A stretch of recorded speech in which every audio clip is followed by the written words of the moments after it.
Hey guys, welcome back to Loft Sports. It's Tyler coming at you with the Notre Dame Pittsburgh review video. The Irish played probably their most complete game of the season on Saturday, absolutely dismantling Pittsburgh 45-3. I gotta be honest, I was pleasantly surprised. I expected this game to be a lot closer. Pittsburgh historically has been a pesky team for Notre Dame, even in the years where we've had good to really great elite teams, including our '88 national championship team, the last team to win the national championship for Notre Dame. Pitt has always been a problem. And under Pat Narduzzi, I got a lot of respect for Pittsburgh. They're a tough, physical team. They play great defense. They run the football. They control the clock. They shorten the game.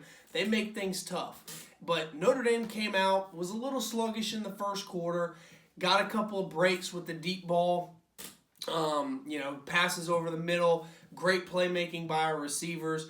But the defense was absolutely smothering. That was the storyline here for me. Notre Dame's defense, I'm going to be honest, I'm very happy and excited about this defense. I would venture to say we probably got the second or third best defense in the country. Georgia, I know, has a lot of talent, so I even though Alabama kind of exposed them, with those receivers, Alabama's going to expose just about anybody.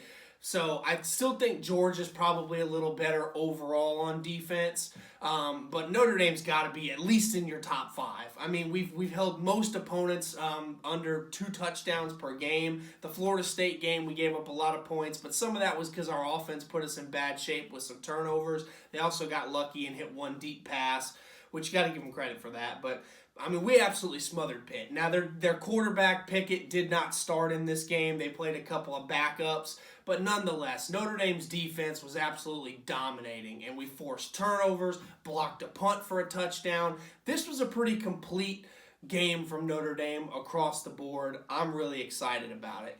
Not a whole lot to talk about, so I'm going to combine the Georgia Tech preview in with the Pitt review. Overall, very impressed with Notre Dame.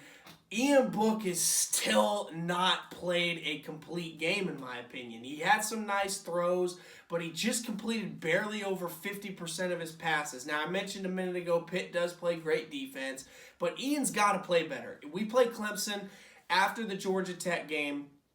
If we stand any chance, and I think this team is a quarterback away from maybe being a national championship caliber team. We still got a little bit of hole at receiver this year after the departure of Chase and Chris Fink and some of those guys have gone on to the next level. But Notre Dame is pretty good at reloading the barrel, especially at the skilled positions on offense. And now we got Kyron Williams, who I feel great about at running back. The offensive line is getting its rhythm. They look like they were what they were cracked up to be in the preseason. I'm still not ready to say they're the best offensive line in the country, but they look certainly a lot more polished than they did earlier in the season against Duke in the first couple games. I am happy with the Pittsburgh game, but Ian has got to play better. He still looks rattled in the pocket. When he runs and makes decisive decisions, he's pretty good.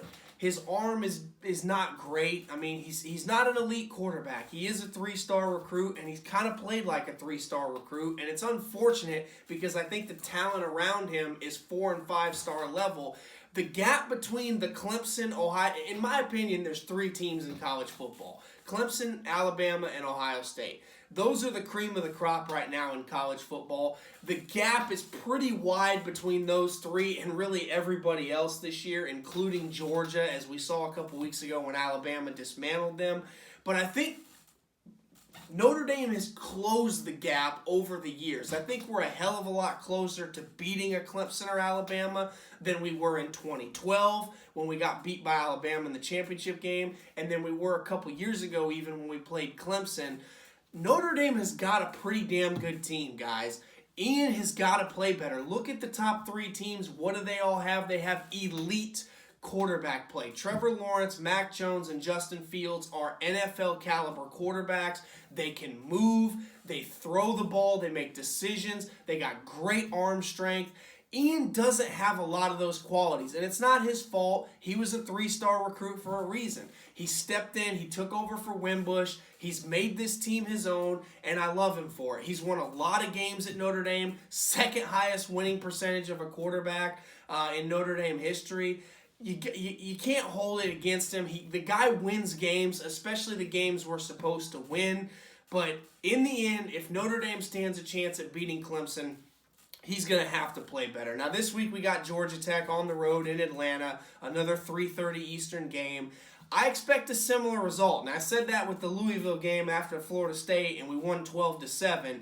But I think Notre Dame, the Louisville game was kind of a freakish game. I think Georgia Tech's okay. They're certainly better than they were a year ago. Remember, they're rebuilding. Paul Johnson was their coach for several years. He's moved on, so they're kind of shifting away from this triple option offense, and they're moving to a more modern style.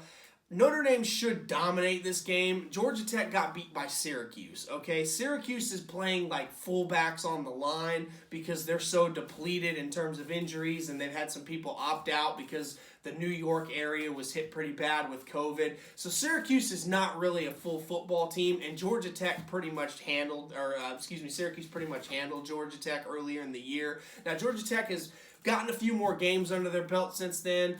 They just beat Louisville pretty handily a couple weeks ago, but they're still not good. I mean, Clemson just walked through them 73-7 a couple weeks ago. We should win this game by 20, 30, maybe even 40 points, especially if the defense plays like it did against Pittsburgh. This is another tune-up game. Let's just go out there. Let's make sure nobody gets hurt. Let's handle our business, and then we'll start focusing on the Clemson game. Let's not look past this game because we're looking ahead to November 7th.